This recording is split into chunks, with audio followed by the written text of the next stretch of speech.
इतिहास रच रही है।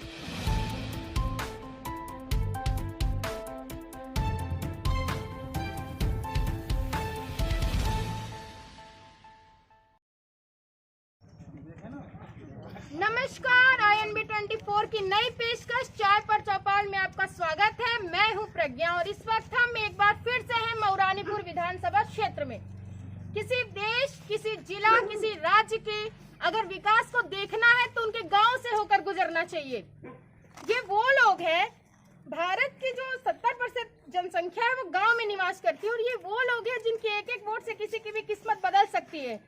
इनके विकास के लिए हमारे राजनेता कितने काम करते हैं, क्या क्या करते हैं, ये तो इनसे ही जानना चाहिए। जी भैया, अपना परिचय दें। राम खरुआ का निवासी हूँ मैं जी। और मेरा नाम रामदास है। जी। ठीक है, हमारे यहाँ कोई भी विकास नहीं है। यहाँ पे कोई विकास कार्य नहीं हुआ है। नहीं, कोई विकास नहीं है। यहाँ के विधायक, अभी जो प्रेजेंट विधायक हैं, उन्होंने यहाँ पे कुछ भी नहीं करवाया।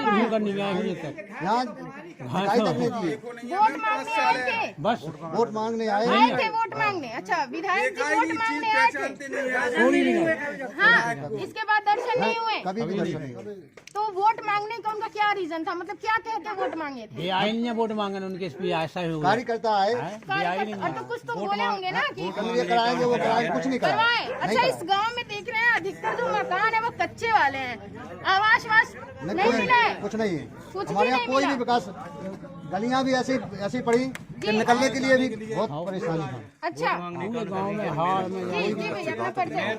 मेरा नाम उमाकांत हरवार, यही खनुआ से बिलोंग करता हूँ। जी। तो उनका वोट मांगने का मेन काम था हाँ, कि हम जो हार के लिए है लाइट की व्यवस्था करेंगे। खेत के लिए। हाँ, खेत के लिए व्यवस्था करेंगे। हाँ। तो उस वक्त हमने उन लोगों की बात सुनकर हाँ। अपने वोट किए थे। अच्छा, लेकिन जब से वो यहाँ पर शकल दिखाने भी नहीं आए, इसके बाद कोई कार्यकर्ता कोई नहीं आया। कोई कार्यकर्ता नहीं आया, न ही कोई काम हुआ है। पूरे रोड वे खराब है और जो है आप लोगों ने कंप्लेन वगैरह किया? कंप्लेन की है। उनके घर गए थे तो वो पूजा कर रहे थे, तो घर से बाहर ही नहीं पूजा निकले। किसकी पूजा कर रहे थे वो? जब जनता इतनी परेशान है, जिनके वो सेवा कहलाते हैं, जब वो इतनी परेशान, तो पूजा किसकी कर रहे थे?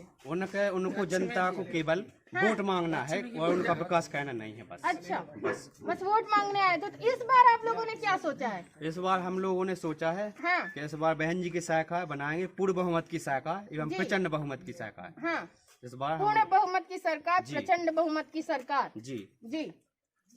तो हम लोगों ने इस बार रोहित रतन को जी। चुना है। रोहित रतन जी को चुना है एज अ विधायक। हाँ हाँ, उन्हीं को विधायक बनाएंगे यहाँ हाँ। से, मऊरानीपुर से। जी जी जी काका, परिचय दे अपना।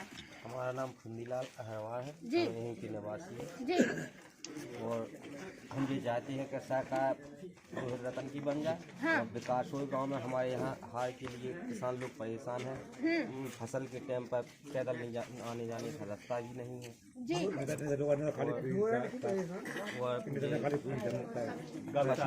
गौशाला नहीं है हमारे। अच्छा, गौशाला नहीं है, छुट्टा पशुओं से परेशानी है। अन्ना जानवरों से इतने परेशान हैं। इधर आइए, इधर आइए। ठंड में जी भैया। अन्ना जानवरों से इतने परेशान हैं हाँ। कि बीजेपी की गवर्नमेंट में हाँ। किसान इतना परेशान हो गया है कि वो आज के समय में हाँ।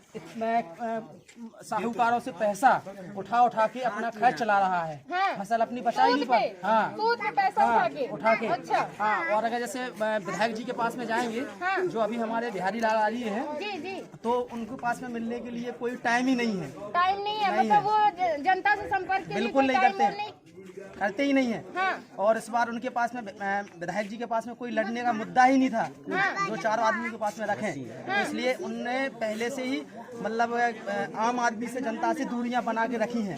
अच्छा। हाँ, अभी तक कोई, अभी जैसे आज के समय में किसी को कोई समस्याएं हैं, उनके पास में रखने जाएं तो वो बात करने के लिए उनके पास टाइम ही नहीं रहता है। जी। ठीक है। और इस बार जैसे हमारे प्रत्याशी रोहित रतन जी आए हैं, हाँ। तो हम लोग उनको इस बार वोट करेंगे। अच्छा, रोहित रतन जी को इस बार वोट करेंगे। हाँ। और पिछली बार बीजेपी को वोट किया था, लेकिन उससे हम लोग पिछली बार आपने बीजेपी को वोट किया था। हाँ। खासा नाराज है ये, बीजेपी को वोट करने के बाद भी कोई विकास कार्य हुआ नहीं है गांव में। जी जी भैया, परिचय दे अपना।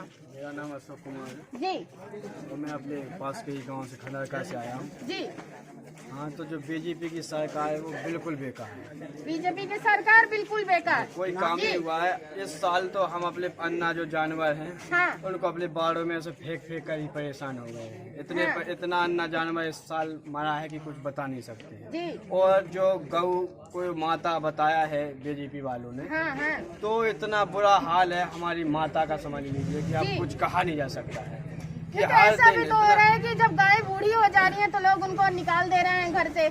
जब तक दूध दे रही है तब तक तो ठीक है, जब तक नहीं दे रही है दूध तो निकाल दिया जाता है। तो दूध वाली और बेदूध वाली रखे हैं ना लोग, उसके बाद भी तो गौशाला ही नहीं व्यवस्था बनवाई है बनाई अभी है ना उसके लिए। गौशाला बनना हर चाहिए। गाँव के लिए पैसा दिया है तो वो कहाँ गौशाला गया? के लिए तो पैसे दिए थे ना। तो कहाँ गया वो, वही तो पूछ रहे हैं। आपको कम से कम जब बनवाना ग्राम चाहिए। प्रधान ने, यहाँ का ग्राम प्रधान का भी तो कुछ दायित्व होता है। ग्राम प्रधान का होता है तो जैसे हम ही लोगों ने अपने बारे में बनवा लिए हाँ।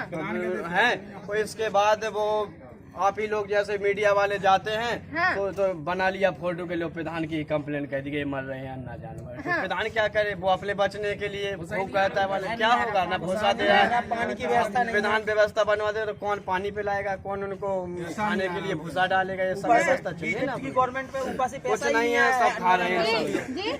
क्या बोल रहे हैं? अन्ना जानवरों का जो पैसा आता था गवर्नमेंट की छोटे तरफ से, पशुओं के लिए। हाँ। हाँ वो जैसे प्रधान के पास वो पैसा नहीं आया है। हाँ। भाई जैसे किसानों ने अपने ही जी। कुछ जगह है उसमें जैसे रखा है उन लोग उनको रख दिया।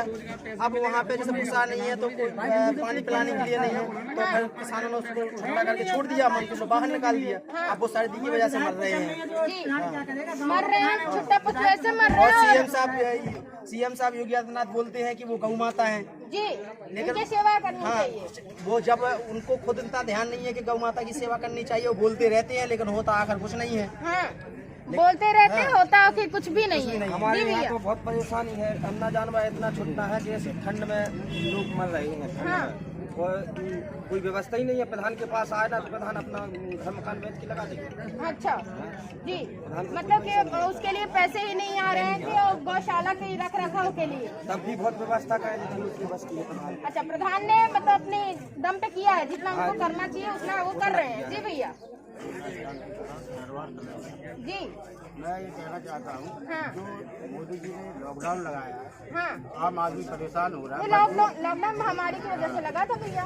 तो आम आदमी तो परेशान हो रहा है, आम आदमी तो परेशान है। ये तो मजदूरी इससे नहीं तो मिल रही, इनकार उसको नहीं कर परेशान सकते हो कि रहा आम आदमी परेशान है। रोजगार के मौका परेशान है, मजदूरी नहीं मिल रही है।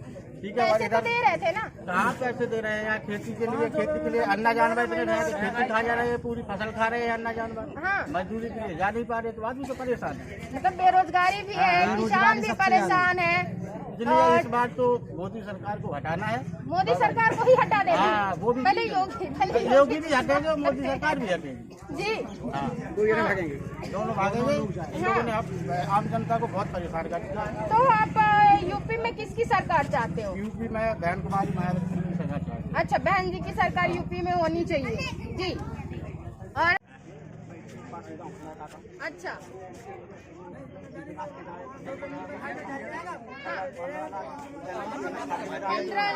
15 लाख का लालच। जी जी। हाँ। 15 लाख मिलेंगे हर मजदूर को, हाँ बहाल होगा। हाँ। यहाँ कुछ नहीं हुआ है, साफ है मैदान। नहीं हो पाया, कुछ भी नहीं हो पाया। जी जो ऐसे किया है जी जैसा भरेंगे। जी जी और जो नहीं जैसा उसने बोया है वैसा काटेंगे। जी, जैसा बोया है वैसा काटेंगे। हम वोट नहीं देंगे।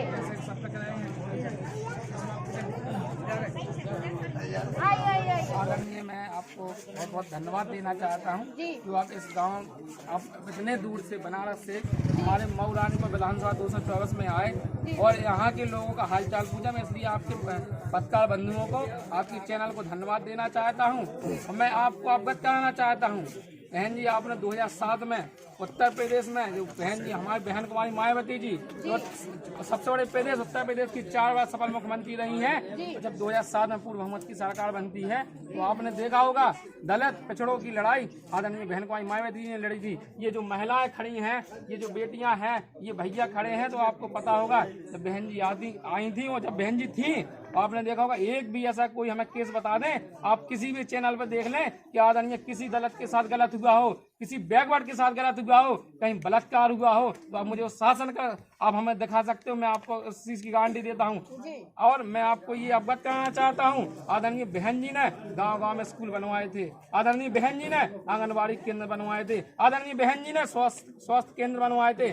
और आपको मैं ये भी बताना चाहता हूँ महोदय, मैं आपको ये कहना चाहता हूँ, इन लोगों का चेहरा देखिए। आपको जब पता है, जब लॉकडाउन लगाया इन लोगों ने, मुझे तो तब दिल में भरा आया था जब मैंने कई वीडियो देखी, आपने देखी होगी कि जो वहाँ से महिलाएं पैदा ला रही थी तो उनकी डिलीवरी वहीं हो गई, जिनके बच्चे भूख से मर गए और बच्चों को अपनी माँ को अपने मतलब वो लड़का आपने वो वीडियो देखा होगा, वो लड़का छाती में लगाए हैं पिता, और महिला को बताया नहीं। जब पुलिस ने उसको मारा तब वो रोने लगा बिलक बिलक के, वो भूखों मर गया। सरकार को शर्म नहीं आई। सरकार को क्या कोरोना खा जाता, कि गाड़ी को कोरोना खा जाता। यानी कि हमारी जो 70% जनता है, जो किसान है, जो मजदूर है, जो गरीब है, वो मर जाए। लेकिन आप 30% जो बड़े आदमी हैं, जिनको इतना उद्योगपति बने हैं, जो पीएम सीएम बने हैं, जो जनता ऐसा कोई भी सरकार जो है बनती है तो गांव का सबसे अहम रोल है जी। 70% जो जनसंख्या गांव की है, इन्हीं का अहम रोल है। वहाँ तख्ते पर किसी को बिठाने का आपको पता होना चाहिए महोदय।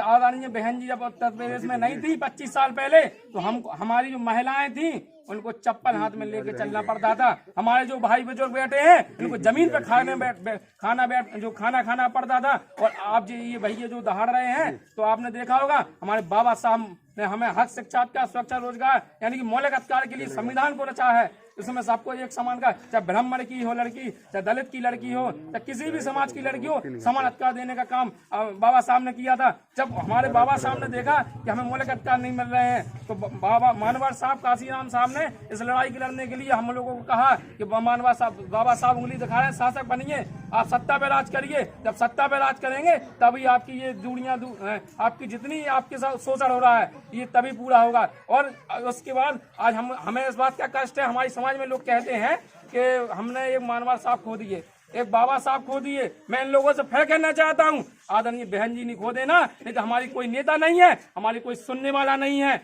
आज जो बहन जी सुनेंगी, मैं आपको विश्वास दिलाता हूँ, अगर हमारे उत्तर प्रदेश में हमारे रोहित भाई को जिताने का काम ये सभी गांव के लोग करेंगे। मैं मौरानीपुर का निवासी हूँ, डॉक्टर रमणीक भजन नेता नाम है। मेरे पिताजी ने इस पार्टी में जिंदगी निकाल दी, एक एक्सीडेंट में खत्म हो गए थे। मैं कक्षा 7-6 में पढ़ता था, मैं तब से राजनीति में हूँ और आज भी राजनीति में। मुझे कोई पद नहीं, ना मैं कोई पद लेता हूँ, क्योंकि जो पार्टी का और समाज का सेवक होता है वो कोई पद का नहीं होता है। अगर पद से राजनीति होती है, अगर विधायक बनने से राजनीति होती है, सांसद बनने से राजनीति होती है, तो मैं ऐसे नेताओं को, ऐसे समाज सुधारकों को मैं ये कहना चाहता हूँ। बीजेपी के लोग आते हैं, हमारे समाज के, अभी आप देख लीजिए, अभी हमारी समाज के प्रत्याशी लड़ रहे हैं, मैंने उनको देखा है। कुछ बीएसपी सरकार में जो उनके पास खाने को नहीं था, पहनने को नहीं था, चलने के लिए गाड़ी नहीं थी और लेटाने के लिए 4 कपड़े नहीं थे, आज वो जाके करोड़ों की संपत्ति में बैठ के आदरणीय बहन कुमारी मायावती जी की कहते हैं कि वो खराब है, देखने वाली है। आपने और एक चीज मैं बताता हूँ, अभी आप देखिए, अभी बीजेपी का जब टिकट हुआ है, मैं आपको बताना चाहता हूँ महोदय, वो पहले सपा में थे, कहते थे सपा की विचारधारा बहुत अच्छी है, आज तत्काल टिकट न मिलने पर ये दोगलापने की राजनीति, ये ऐसे नेता जो दल बदलू होते हैं जिनको आप देख रही हैं, आपने देखा होगा। अभी हाल तत्काल में सभी लोग बता भैया, अभी बीजेपी से ऐसे आदमी का टिकट हुआ है जो सपा में था, उसके बाद आप सोचिए क्या वो सपा की विचारधारा का है या बीजेपी की। ये दोगले नेता हैं, ये कोई विचारधारा के नहीं है। इनको केवल पैसा चाहिए है, इनको केवल पद चाहिए, दबंगई चाहिए, गुंडे चाहिए, ना तो गरीब को देखते हैं। अब बताइए, उत्तर प्रदेश में बीजेपी गवर्नमेंट है, अगर ये बहन जी ने स्कूल बनाए थे, बहन जी ने आपके जो है स्वास्थ्य केंद्र बनाए थे, तो इसमें भर्तियां हो सकती थी कि नहीं? आप भी बताइए, हो सकती थी। क्यों? इसलिए जरूरी है क्योंकि कोरोना जैसी महामारी में उस समय डॉक्टरों की भर्ती होना बहुत जरूरी था। गांव-गांव में अगर डॉक्टर बैठते तो कई लोग ऑक्सीजन की कमी से, कई बुखार की कमी से मर गए, बुखार की भी दवा नहीं ले पाए क्योंकि डॉक्टर ने देखा नहीं है। अब उसको इतना बड़ा इश्यू बना दिया गया कि डॉक्टरों ने कई जगह देखा नहीं है, और मऊरानीपुर जब जाते थे तो वहां से दूर से कह देते थे झांसी ले जाओ, रेफर सेंटर बना दिया गया। अब मऊरानीपुर की नदिया को देख लो, आप देखना, आप जाएंगे, अब मैं आपको बताता हूँ, वहाँ हम लोग पानी पिया करते थे। इतनी बालू बेची गई, सपा सरकार से लेके बीजेपी सरकार तक इतनी बालू बेची गई कि वहाँ नालियां डाल के सीधा गड्ढा हो गया, पुल बना दिया गया। अब ये बताइए, मैं आपसे पूछता हूँ, अगर कोई पानी नाली का सड़ता है, सालों सड़ेगा, तो कितनी बीमारी उठेगी? आज कोरोना है, कल कोई और बीमारी होगी। तो मैं ये सोचता हूँ ये कैसे लोग हैं भाई? ये जनता के बीच की नहीं सोच रहे हैं। कल हमारी जनता है, हमारे भाई बेटे हैं, बहुत जनता है, अगर ये गरीब जनता जो गांव में रहने वाले बहुत ऐसे लोग हैं जो छोटे किसान हैं, मजदूर हैं, ये वो गरीब लोग हैं, अगर ये इनके चेहरे पे मुस्कान नहीं है तो चाहे वो कोई भी सरकार हो वो फेल है।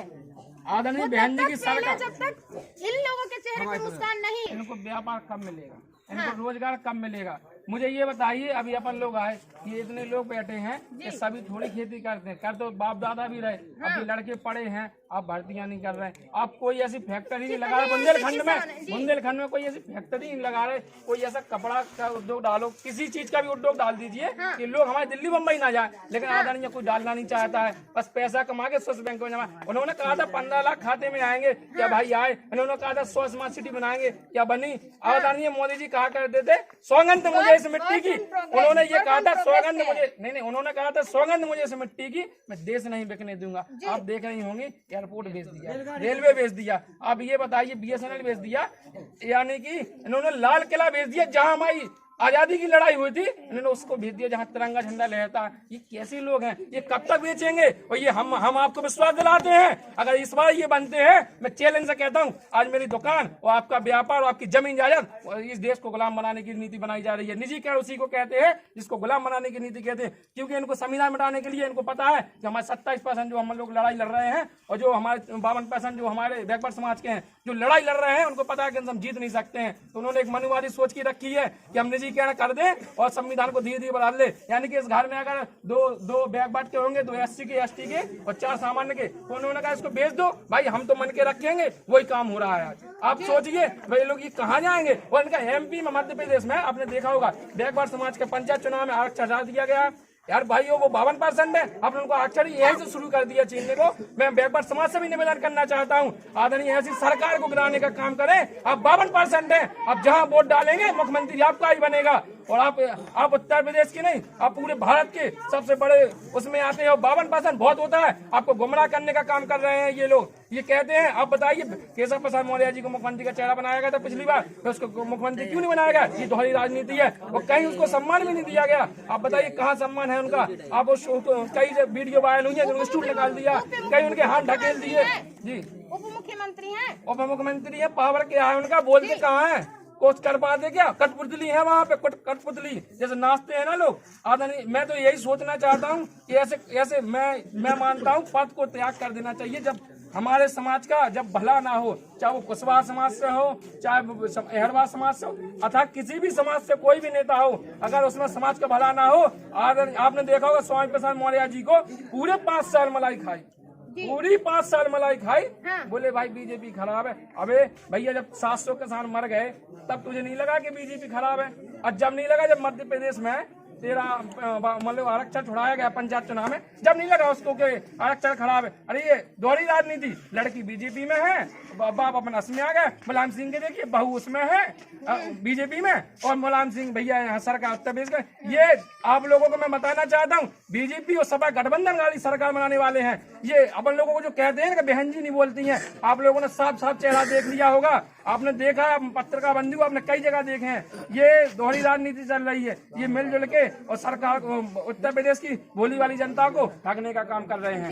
इन्होंने विकास का कोई काम नहीं किया। गुंडा इनके शासन में, बलात्कार इनके शासन में, आदरणीय बहन जी के शासन में कोई गुंडा ही बलात्कार बता दे तो आपने देखा होगा, मैं नाम नहीं लूंगा, ऐसे ऐसे महारथी जिनको जेल में डालने का बहन जी ने काम किया है, ऐसे ऐसे महारथी ने एनकाउंटर किए गए हैं। आज बहन जी के शासन की मैंने देखा, खुद देखा बहन जी कि मेरी महिलाएं माताएं आज पढ़ने को जब जाती थी तो लोग नजर उठाने में सोचते थे कि मैं ऐसा ना हो। आदरणीय बहन जी एक ऊपर से पहल हो जाए, एक सेक्टर का या किसी गांव का आदमी अगर थाने चला जाता था तो दरोगा कब जाते थे। कानून में कानून का राज था, आज कानून को मजाक बना दिया गया है, कानून को कठपुतली के चला रहे हैं। सपा आती है तो उनको दबंगई दिखती है, और आपने देखा हमारे यहाँ के कई पुलिस वालों को दबाया गया है। मैं आप लोगों से निवेदन करना चाहता हूँ, आदरणीय सभी लोगों से निवेदन है कि इस बार ऐसी सरकार चुने जहाँ आपका हक, शिक्षा, अधिकार और सुरक्षा, रोजगार सुरक्षित हो। मैं सभी से निवेदन करना चाहता हूँ, ऐसी सरकार को चुनिए जहाँ आपका हक, शिक्षा, अधिकार और सुरक्षा, रोजगार सुरक्षित हो। ऐसी सरकार मत चुनिए जो हवाई में कह दें कि 20 लाख, 45 लाख, 30 लाख, ये सब गुमराह हैं भाई।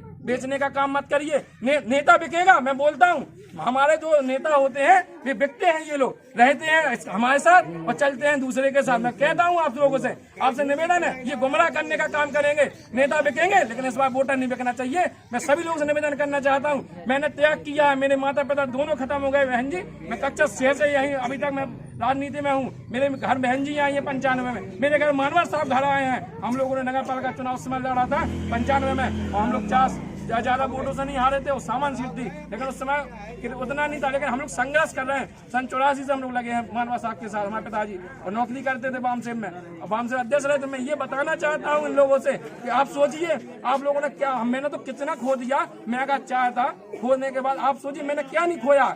लेकिन मैं फ्री मिशन में लगा हूँ, मुझे कोई मिशन से मतलब नहीं है। मैं स्वयं का डॉक्टर हूँ, मैं चाहूँ 2-4 10 हजार कमा लूंगा। लेकिन मुझे जब कष्ट होता है, जब मेरा समाज मुझसे इलाज कराने आता है, जब कहता है भाई जाओ हमारी बहुत खस्ता हालत है, हमारी महंगाई बहुत हो गई, क्यों? हम कहते कैसी हो गई? अरे यार भाई साहब 200-300 रुपये मजूरी हो रही, 200 का तेल आ रहा हो, और हमारे नारी किलो हमारे पास है, वो लगा राई है बस अकेले तेल, और तेल अगर पेड़वा रहा है तो आप देख लो, बोले नाच पे करा 20 रुपया, राई पे करी 50 रुपया, और तेल पे करा 200 रुपया।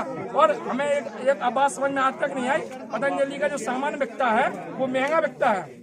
पतंजलि का सामान महंगा क्यों बिकता है? मुझे यही समझ, किसान का सामान शुद्ध मिलता है। आपका क्या, ये इतना घी देते हैं 250-500 रुपए में शुद्ध घी ले जाओ, आपको लगता है कि 250 रुपए में शुद्ध घी मिलेगा? कैसी बात करते हैं ये लोग, ये जनता को ठगने का काम कर रहे हैं। और किसान अगर वो घी बेच देगा तो उसके दाम मूल सही नहीं मिलते हैं। मैं निवेदन करना चाहता हूँ सभी लोगों से कि अगर बहुजन समाज पार्टी की सरकार नहीं बनेगी, ये 3 जो अभी मुद्दे रखे थे किसान के, ये फिर से लगाएंगे, ये फिर लाठियां बरसाएंगे।